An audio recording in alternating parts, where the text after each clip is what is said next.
Grand Hotel, Monday nights at 10 o'clock on ABC.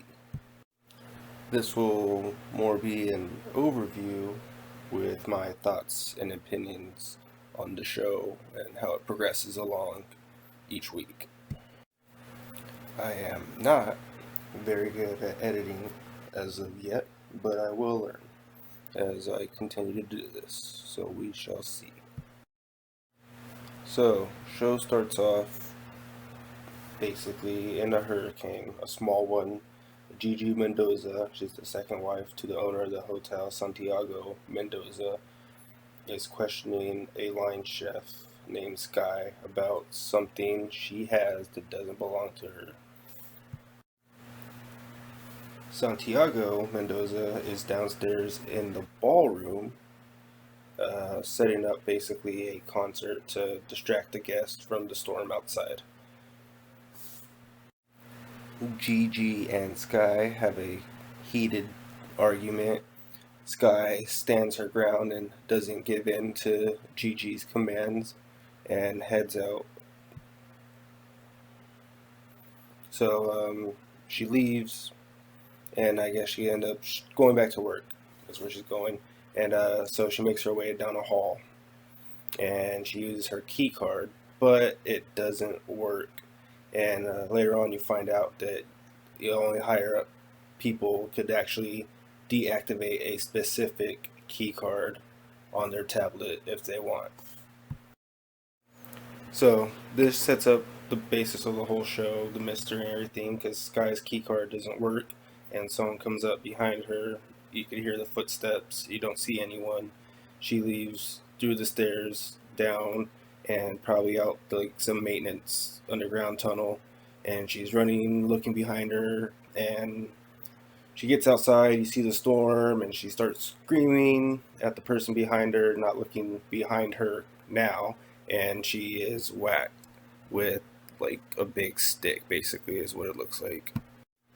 Now, it actually here doesn't say that she is dead, more like she's unconscious and then dragged away back towards the hotel. So she's not dragged out into a storm, she's dropped back into the hotel. Someone did it, and well, as you would guess, that is the mystery of the Grand Hotel. So, 1 month later, that's right, one whole month later, and it would seem like everything's normal. Everyone's just going about their days, and no one even realizes anything happened. The Mr. and Mrs. Mendoza are just having a normal conversation about upcoming events going on, and Santiago, this is his second wife, Gigi. So he's got two previous children, Javi and Alicia. Pretty sure that's their names. Got them right, anyways. And they also have two step siblings, Carolina and Yoli. And so, they're stepsisters, and they used to get along when they were younger, and now they do not get along, like, at all, any of them. Alicia is coming back from school, business graduate, Cornell, and Carolina is getting married to Byron, whose family owns, I'm guessing, a big company in Hong Kong, because they are buying the hotel, and Alicia doesn't know, and she really loves the hotel because that's where her mom basically raised them. It's their house, basically. I feel like I say basically all the time. Anyways, so family dinner time. Everyone's there. It's for the wedding for Carolina and Byron.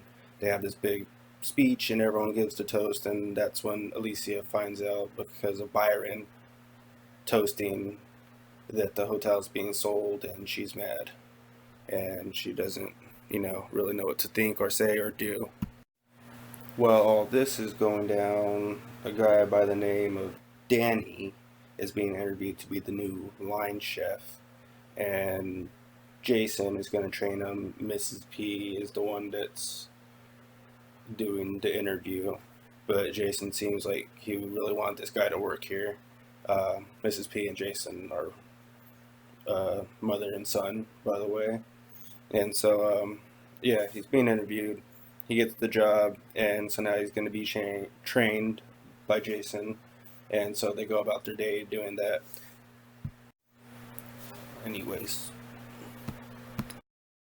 while all this is going down, you get more information like the hotels being converted into condos, the pools being turned into a shape of a diamond, small little details. Danny's going around just looking at everything. So there's this rapper, his name's Al Ray, and he's staying like a VIP at the hotel. He had burnt down his mansion using illegal fireworks, his $20 million mansion. Well, I'm pretty sure it's just fireworks illegally used. And so he's staying there, and of course, Carolina and Yoli look and they're like, oh man, look at it's him, this rapper. Really love this guy. I guess, I mean, that's what people respond, right? Yes, that's exactly how they do it. So she wants to get him to the wedding, and so everything goes on as normal. Santiago and his daughter Alicia have a little heart to heart walk where he kind of goes over why he's selling the hotel in the first place. And she, I guess, comes to an understanding and realizes that it's a more financial thing and that, maybe that she could help.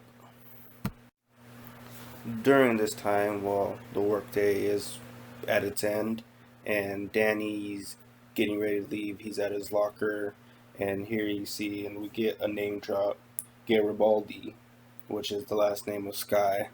And so there's a memorial on her locker. He asks Jason what it's about. He says a girl went missing a month ago. No one knows, has seen it in the newspaper, and he says that Mr. Mendoza basically kept it out of the newspaper, and I guess it's just been mocked up as she left in the middle of a storm and was swept away by the storm, and that's the story they're going with.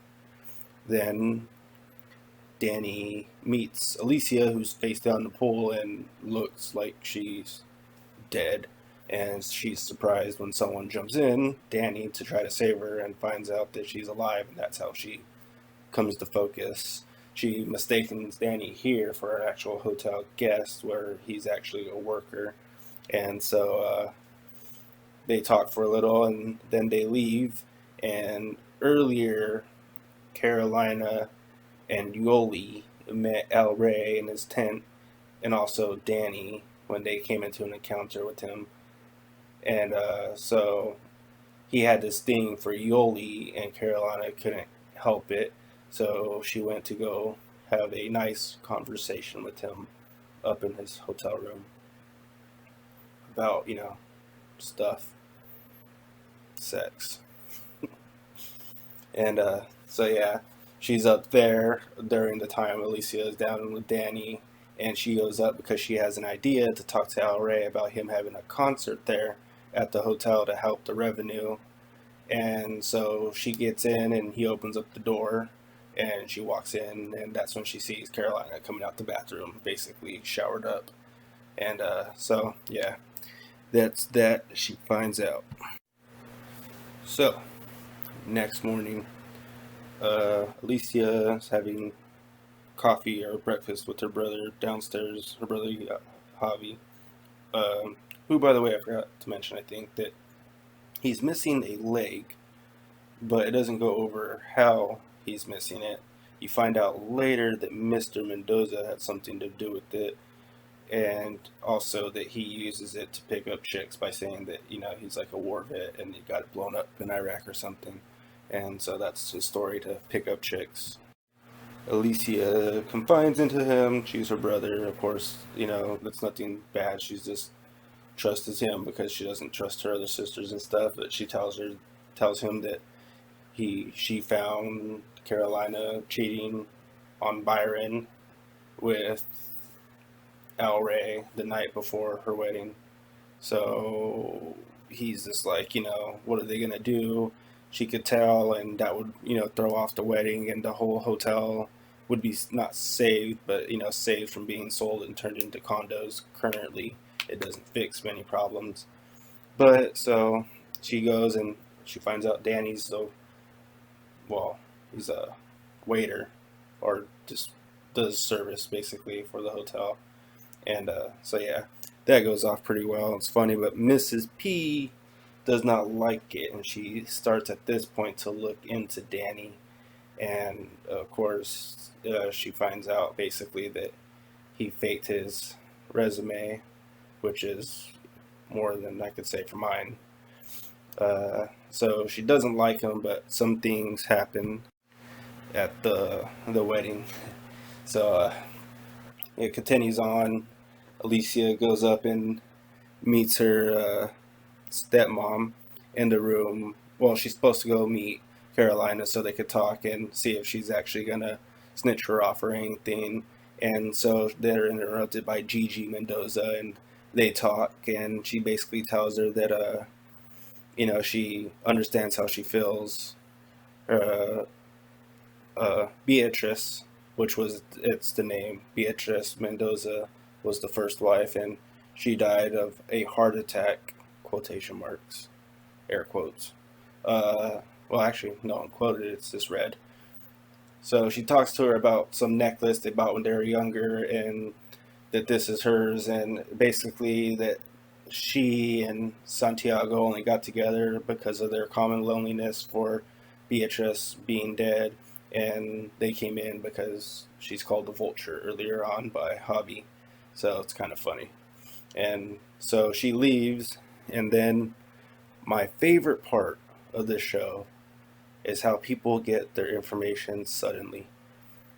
When Alicia came into the room, she put a box down. Then she got the necklace, and as she was leaving, Gigi went to go talk to her daughter about how dumb Alicia was, and that the old necklace was this rinky-dink necklace that she didn't really care about it. And Alicia overhears this because just before she leaves, she turns back to get the box, and she's barely out of view. So that's comes up a few times already. So it's kind of a funny way because I don't know. It's just kind of funny to me. Well, Gigi made the mistake to also say that Alicia didn't have the balls to out her sister. And so here comes wedding time.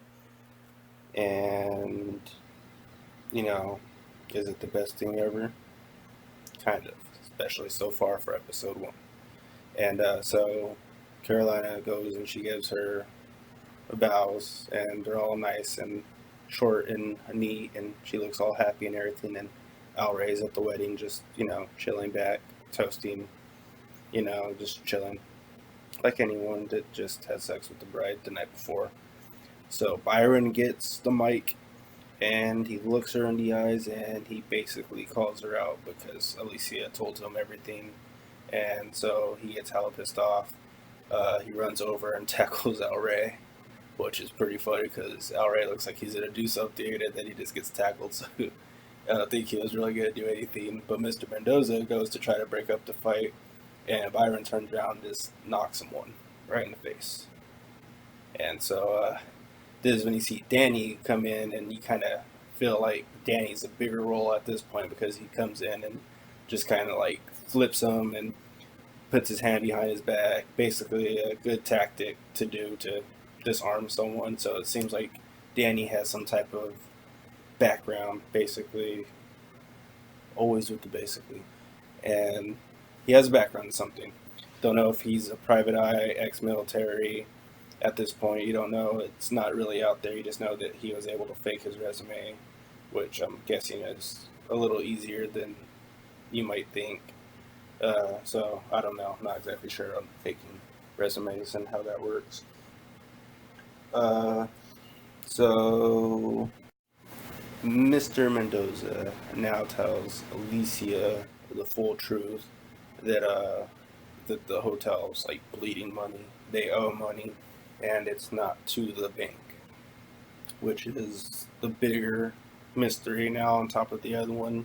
And so he tells her, and so now she thinks it's like purely financial, and but it's not being sold anymore, obviously. And he doesn't know what to do at the current time because, I mean, he had all this plan and he was supposed to pay back all this money that he owed that's unspecified in one big setting. So I'm guessing it was a huge deal. It was going to pay off whatever he owed, and it was also going to provide for his family. Mr. Mendoza seems like not the nicest guy, but he's always got his family's intentions, and he tried to keep the hotel up, I'm guessing, to like his wife, anyways, his deceased wife, and it just wasn't working out, and he had to keep getting more and more money out, and now. If you look at the hotel, everything looks like it's like new. There's a reason why people keep coming there, and that's because they probably switch it up every 5, 10 years. Everything, all the key cards are up to date. Keys are almost non-existent in here, and so everything's like on a tablet. You could control everything. It's all fine. So Danny doing this also helped his reputation because it took a while for Mrs. P to get the information on his fake resume. So she doesn't fire him. He saved Mr. Mendoza, and so he's like in the clear, but she wants her son, Jason, to keep an eye on him constantly to see what he's up to. Gigi and Mr. Mendoza later on they have a conversation about how they're going to save the hotel. Now he's like in it to win in. They're thinking about making some cutbacks, and they are going to make some cutbacks. And Mr. Mendoza doesn't really want to do this because he kind of sees all those people as like a small family, I guess you could say. I'm pretty sure he doesn't know every single staff member, but he knows all the main ones that have been there to help him out, like Mrs. P, her husband, her son, Mateo, which we'll hear about right now because, oh, this isn't a spoiler. Well, he's just the broker, basically, between whoever has the money. I'm guessing like a mafia cartel maybe or something that he's borrowing money for, and Mateo's the middleman. So Mr. Santiago goes to go see him about getting an extension and stuff like that, and so he's like, all right, and he goes to see if he could make an extension for Mateo. May actually, well, more than likely is involved with whatever happened to Sky, given his status now after it's revealed. And this is coming close to the end of the episode, really the end. Danny's walking away, and it's revealed there to us that Danny is, of course, the brother of Sky, and she left him a message before she disappeared. And so now he's here to investigate to see what's happening, and he has to pretend to be all this. And there's only so many people it could be because they're all there, and of course they stay tight knit. Basically, always basically. I'm so basically. Well, that's the end of the first episode, and then it just continues on with a slow walkout of Danny just leaving, and so everything will be on the next episode, which I get to too today, well, right now, because that's when I'm making the videos, I guess, is right now. So episodes 1 and 2 on this video, episode 3 also today, Monday, but after the show airs, of course.